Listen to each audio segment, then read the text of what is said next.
IPL ಅನ್ನೋದು ಖಾಸಗಿ league ಆಗಿದ್ರೂ ಕೂಡ ಇಲ್ಲಿ ಸಾವಿರಾರು ಕೋಟಿಗಳ ಲೆಕ್ಕದಲ್ಲಿ ವಹಿವಾಟು ನಡೆಯುತ್ತೆ. ಆಟಗಾರರ ಸಂಭಾವನೆಯಿಂದ ಹಿಡಿದು ಸ್ಪಾನ್ಸರ್‌ಶಿಪ್ ವರೆಗೂ ಕೂಡ ಬಾಯಿ ಮೇಲೆ ಬೆರಳಿಡುವ ಮಟ್ಟಿಗೆ ಝಣಝಣ ಕಾಂಚಾಣ ಸದ್ದು ಮಾಡುತ್ತೆ.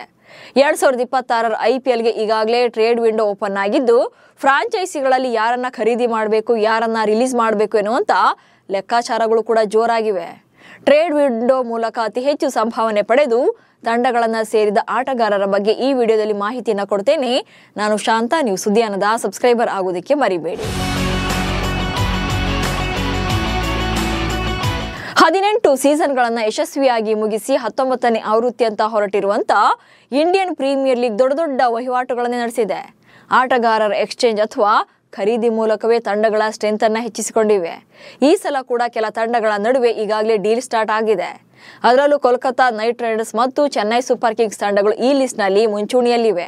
ಯಾಕಂದ್ರೆ ಈ ಎರಡೂ ತಂಡಗಳು ಕೂಡ ಕ್ಯಾಪ್ಟನ್ಗಳ ಹುಡುಕಾಟದಲ್ಲಿವೆ ಎನ್ನಲಾಗಿದೆ. ಇನ್ನು ಈ ವರ್ಷ ಕೂಡ ಹೈಯೆಸ್ಟ್ ರೇಟ್ಗಳಿಗೆ ಟ್ರೇಡ್ ವಿಂಡೋ ಆಗೋದ್ರಲ್ಲಿ ಯಾವುದೇ ಡೌಟ್ ಇಲ್ಲ. ಯಾಕಂದ್ರೆ ಎಷ್ಟು ವರ್ಷಗಳ ದಾಖಲೆಗಳೇ ಇದಕ್ಕೆ ಬೆಸ್ಟ್ ಎಕ್ಸಾಂಪಲ್ ಆಗಿದೆ.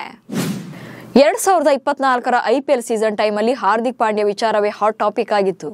ಗುಜರಾತ್ ತಂಡದಲ್ಲಿದ್ದಂತ ಹಾರ್ದಿಕ್ ಪಾಂಡ್ಯ ಅವರನ್ನ ಮುಂಬೈ ಇಂಡಿಯನ್ಸ್ ತಂಡ 15 ಕೋಟಿ ರೂಪಾಯಿಗೆ ಒಪ್ಪಂದದ ಮೂಲಕ ಖರೀದಿ ಮಾಡಿತ್ತು. ಈ ಬಳಿಕ ರೋಹಿತ್ ಶರ್ಮಾರನ್ನ ಕ್ಯಾಪ್ಟನ್ಸಿಯಿಂದ ಇಳಿಸಿ ಹಾರ್ದಿಕ್ ಪಾಂಡ್ಯರನ್ನ ಕ್ಯಾಪ್ಟನ್ ಆಗಿ ಮಾಡಿತ್ತು. ಇದು IPL ಇತಿಹಾಸದಲ್ಲಿ ಅತಿ ದೊಡ್ಡ ವಹಿವಾಟುಗಳಲ್ಲಿ ಒಂದಾಗಿದೆ. ಹಾಗೆ IPL 2024ರ ಸೀಸನ್ಗೂ ಮುಂಚಿತವಾಗಿ ಹಾರ್ದಿಕ್ ಪಾಂಡ್ಯ ಅವರನ್ನ ಖರೀದಿ ಮಾಡೋಕೆ ಅಂತಲೇ ಮುಂಬೈ ಇಂಡಿಯನ್ಸ್ ತಂಡ ಕ್ಯಾಮರೂನ್ ಗ್ರೀನ್ ಅವರನ್ನ RCBಗೆ 17.5 ಕೋಟಿ ರೂಪಾಯಿಗೆ ಮಾರಾಟ ಮಾಡಿತ್ತು. ಇದು ಕೂಡ IPL ಇತಿಹಾಸದಲ್ಲಿ ಅತ್ಯಂತ ದುಬಾರಿ ವಹಿವಾಟುಗಳಲ್ಲಿ ಒಂದಾಗಿದೆ.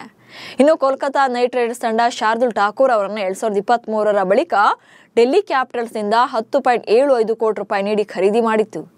IPL 2024ರ ಆರಂಭಕ್ಕೂ ಮೊದಲು ಆವಿಷ್ ಖಾನ್ ಅವರನ್ನ ಲಕ್ನೋ ಸೂಪರ್ ಜೈಂಟ್ಸ್ ನಿಂದ ರಾಜಸ್ಥಾನ ರಾಯಲ್ಸ್ಗೆ 10 ಕೋಟಿ ರೂಪಾಯಿಗೆ ವಿನಿಮಯ ಮಾಡಿಕೊಳ್ಳಲಾಗಿತ್ತು.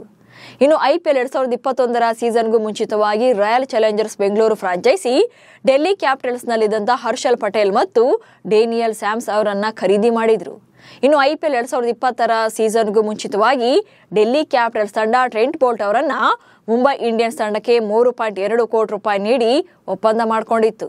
ಇನ್ನು ಪಂಜಾಬ್ ಕಿಂಗ್ಸ್ ತಂಡ ರವಿಚಂದ್ರನ್ ಅಶ್ವಿನ್ ಅವರನ್ನ ಡೆಲ್ಲಿ ಕ್ಯಾಪಿಟಲ್ಸ್ಗೆ 7.6 ಕೋಟಿ ರೂಪಾಯಿಗೆ ವಿನಿಮಯ ಮಾಡಿಕೊಂಡಿತ್ತು. ಇನ್ನು 2018ರ ಸೀಸನ್ ಅಲ್ಲಿ ಕ್ವಿಂಟನ್ ಡಿಕಾಕ್ ಅವರನ್ನ RCB ಮುಂಬೈಗೆ 2.8 ಕೋಟಿ ರೂಪಾಯಿಗಳಿಗೆ ಮಾರಾಟ ಮಾಡಿತ್ತು.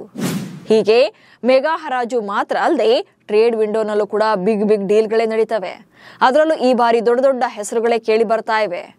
ಕೆಲ ತಂಡಗಳಲ್ಲಿ ಕ್ಯಾಪ್ಟನ್ಸಿ ಆಫರ್ ಬೇರೆ ಇರೋದ್ರಿಂದ ಈ ಬಾರಿ ವಹಿವಾಟು ಜೋರಾಗಿರೋದ್ರಲ್ಲಿ ಯಾವುದೇ ಡೌಟೇ ಇಲ್ಲ. ನಮಸ್ಕಾರ.